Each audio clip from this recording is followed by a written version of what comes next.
ভাল ঘৰৰ ল'ৰা মানে মধ্যবিত্ত মানে এটলিষ্ট এটা নৰ্মেল এটা ফেমিলিৰ ল'ৰা এজন ৰাহুল বুলি নামৰ ল'ৰা এটাৰ কাহিনী আমি ক'বলৈ খুজিছোঁ। সেই ল'ৰাজন হৈছে তেওঁ HSLC পৰীক্ষাত ভালকে পাছ কৰি পেলাই ধুনীয়াকে ষ্টেণ্ড কৰিছে। তেতিয়া তেওঁ ড্ৰাগছৰ কবলত নাছিলে। তাৰপিছত যেতিয়া তেওঁ বাহিৰলৈ পঢ়িবলৈ পঠোৱা হ'ল লগৰ লগত মিলি পেলাই যেনেকে মেমহঁতে কৈছে যে প্ৰথমতে কোনো ড্ৰাগছ লাহেকে সিহঁতে কেনেকে নিজৰ লগৰৰ লগত থাকি মেলি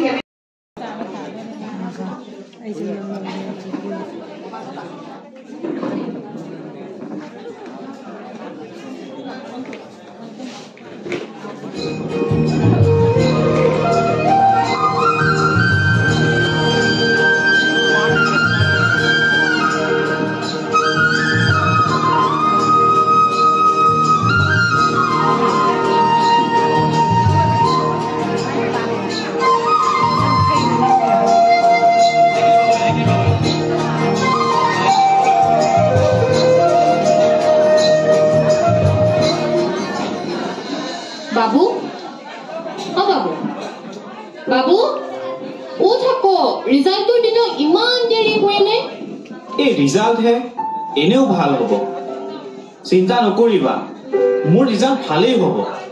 বা তোৰ কথা মাকজনী হৈ মই চিন্তা নকৰিম নে? এতিয়া উঠ, যা গাটো ধুই ল, মই চাহকণ বনাই আনো।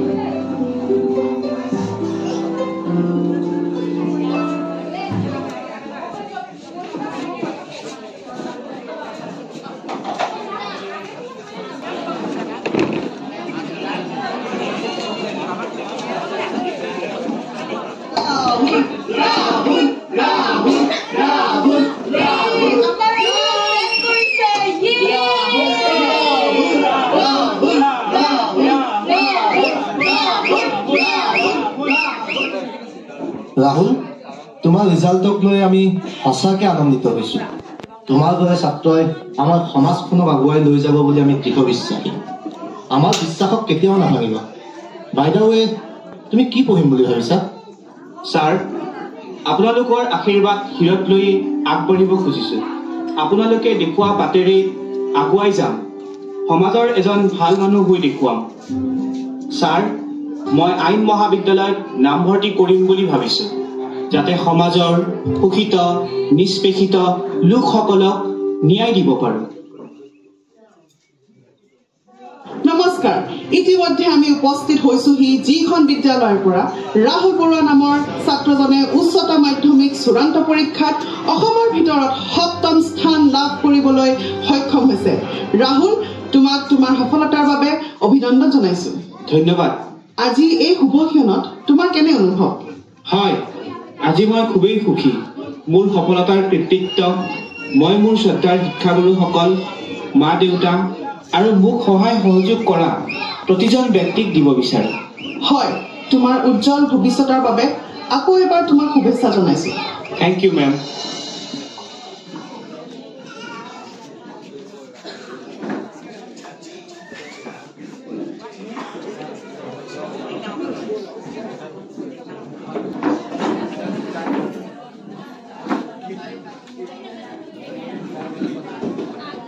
ৰাহুল, তই পকাই দিছ বে, বৰ নিৰস মানুহ এটা তই। কিমান পঢ় আৰু? পঢ়িব আহিছোঁ, পঢ়িমেই ন। তই নাজান নেকি ল কিমান টান? BNS, BNSS মাথা খাই দিছে। তইও পঢ় ভাই, নহ'লে বেক লাগিব। পিছত গম পাবি গাঁৱলৈ গৈ খেতি কৰিব লাগিব। তোৰ BNS TNS লাইফ মানে এণ্টাৰটেইনমেণ্ট।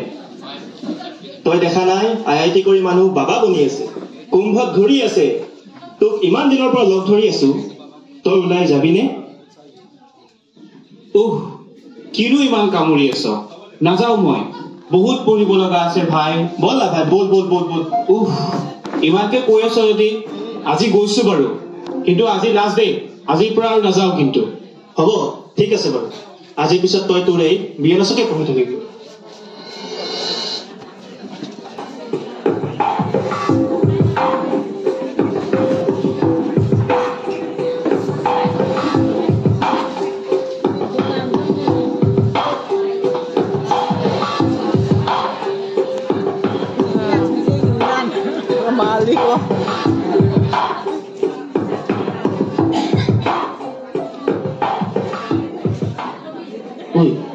এই ৰাহুলটোক চাচোন, ইমান চোকা ল'ৰা হৈ কি কৰি আছে ইয়াত?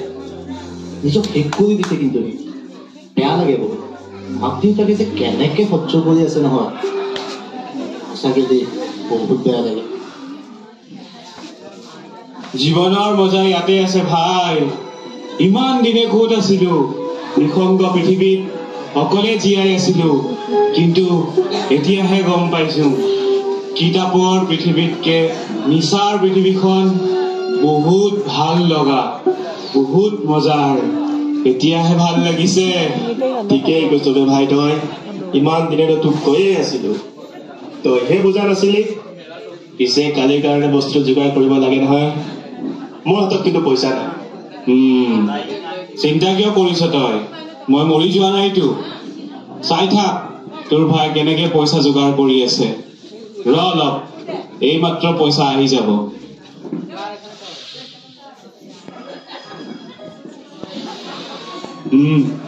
হেল্ল' মা, মোক অলপ পইচা লাগিছিলে। তোক যোৱা সপ্তাহতেই তো দিছো মই পইচা। ইমান সোনকালে টকা লাগেনে? কি কৰিছ ইমানবোৰ পইচাৰে? মই একো নাজানো, মোক পইচা লাগে আৰু কৈছো যেতিয়া মোক লাগিবই। হেৰ' বাবা, তই নিজেই চোন জান আমি মধ্যবিত্ত পৰিয়ালৰ মানুহ। তোৰ দেউতা ঢুকোৱাৰ পিছত পেঞ্চনৰ টকাখিনি কেনেকৈ চলি আছো। তাতে দুটাকৈ সন্তানৰ পঢ়াৰ খৰচ, ঘৰখনতো চলিব লাগে। তই নুবুজ কিয় বাবা? চা মা, তই মোক এইবোৰ ইমচনেল কথা নুশুনাবি। আৰু এতিয়া মোক পইচা লাগিব বুলি কৈছো, মোক পইচা দে। আৰু যদিও পইচা দিব নোৱাৰ তেনেহলে জনম কিয় দিছিলি? দিবই নালাগিছিলে। তই বলিয়া কৈছ নেকি বাবা? বলৱানী ঘৰত আছেনে? আছো। মোৰ পাব লগা পইচাখিনিহে নিবলৈ আহিছো। আপোনালোকৰ দৰে মানুহক পইচা ধাৰলৈ দিয়াটোৱেই ভুল। কিনো কয় আপুনি? ৰাহুলৰ দেউতাক যে হঠাৎ নোহোৱা হৈ যাব ময়ো ভবাই নাছিলো। তাতো ৰাহুলৰ পঢ়াৰ খৰচ বহুত। মাকজনী হৈ কেনেকৈ চলি আছো আপুনি নিজেই জানো নেজানে। চিন্তা নকৰিব, ৰাহুলৰ পঢ়া শেষ হলেই সি চাকৰিটো পাবই। আপোনাৰ পইচাখিনি সিয়ে ঘূৰাই দিব পাৰিব। আপোনাৰ ল'ৰাই চাকৰি পাবই বুলি কি গেৰাণ্টি আছে? আৰু সেইবোৰ ঠগ। পইচাখিনি ঘূৰাই দিব নোৱাৰিলে আপোনাৰ ঘৰৰ ভেটি মাটিখিনি মোৰ নামত কৰি দিয়ক। অকণো দুয়া নাই নি? আপোনাক মাটিখিনি দিলে আমি থাকিম ক'ত? আপোনাক ভৰিত ধৰিছো আৰু এমাহ সময় দিয়ক।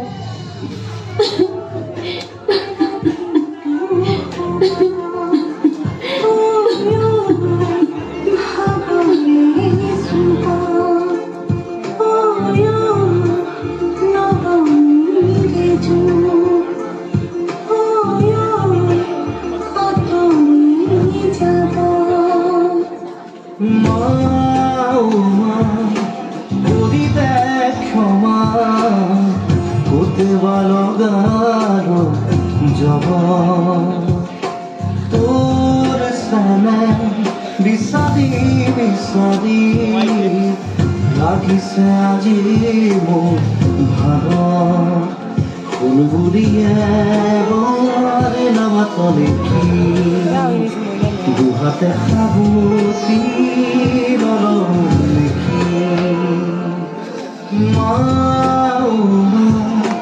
কৰি দে ক্ষমা গোটেবা নগানো জহা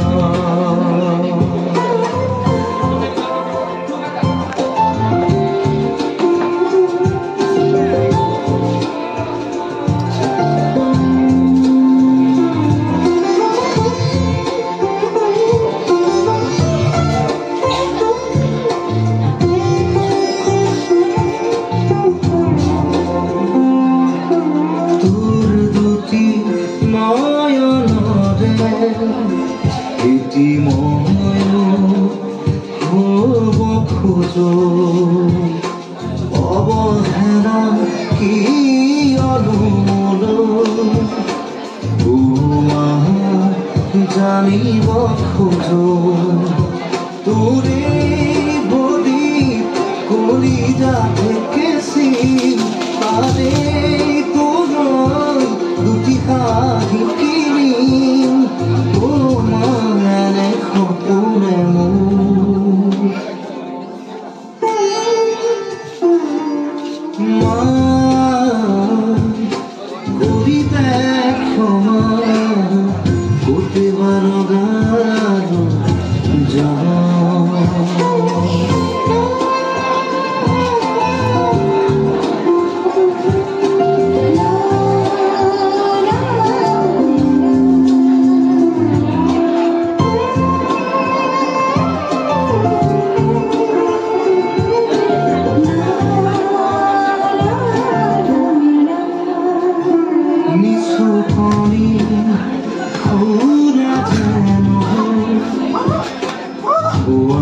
তোৰ হাতৰে হাতে বোনা দিয়া বুড়ি ৰুৰু মাথো বহু বছৰে মৰা মৰা লদাৰি যৌৱন ভিৰৰ মাজতো একাকী জীৱন ভাঙি দিবিহি এই সাফন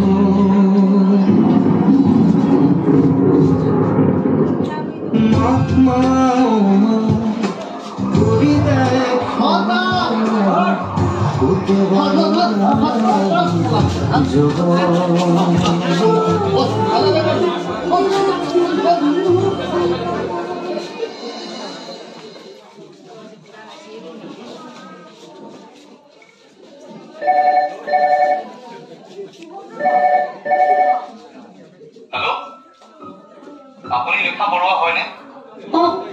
হয়। মই হোটেল থানাৰ পৰা কৈছো। আপোনাৰ ল'ৰা আমাৰ থানাত আছে। কি? কিয়? আপুনি আহিব লাগিব।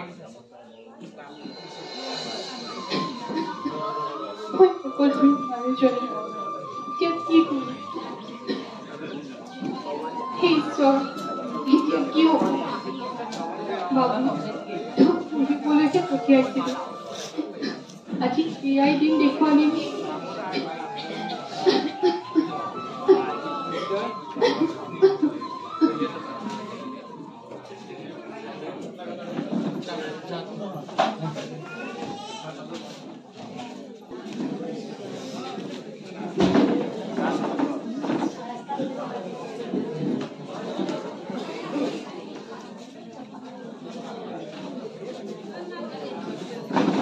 নমস্কাৰ, আপোনালোকৰ মাজলৈ লৈ আনিছো এটি ভাল লগা খবৰ। এনে এজন যুৱকৰ কাহিনী আজি আমি কম, যিয়ে জীৱনৰ বাটত নিজকে হেৰুৱাৰ পাছতো সফলতাৰ শিখৰত উপনীত হৈছে। হয়, আমি কথা পাতি আছো ৰাহুল বৰুৱাৰ কথা। নিজক ড্ৰাগছৰ কবলৰ পৰা মুক্ত কৰি সমাজলৈ দিছে এক ইতিবাচক বাৰ্তা। যুৱ সমাজৰ প্ৰতি ৰাহুলে দিছে আশাৰ বাৰ্তা। আমাৰো একেই আহ্বান, আহক সকলোৱে গঢ়ো এখন নিচামুক্ত সমাজ। ইমান পৰে আজমালাই মহাবিদ্যালয়ৰ নিবেদিত নাট আলোকৰ সন্ধান উপভোগ কৰাৰ বাবে প্ৰতিজন শ্ৰোতা দৰ্শকক জনাইছো আন্তৰিক ধন্যবাদ। নাটখনিৰ সামগ্ৰিক পৰিকল্পনা আজমাল আইন মহাবিদ্যালয়ৰ অধ্যক্ষ ডক্টৰ আকাশ আলী। নাটখনিৰ ৰচনা আৰু পৰিচালনা মাধৱ মিলি।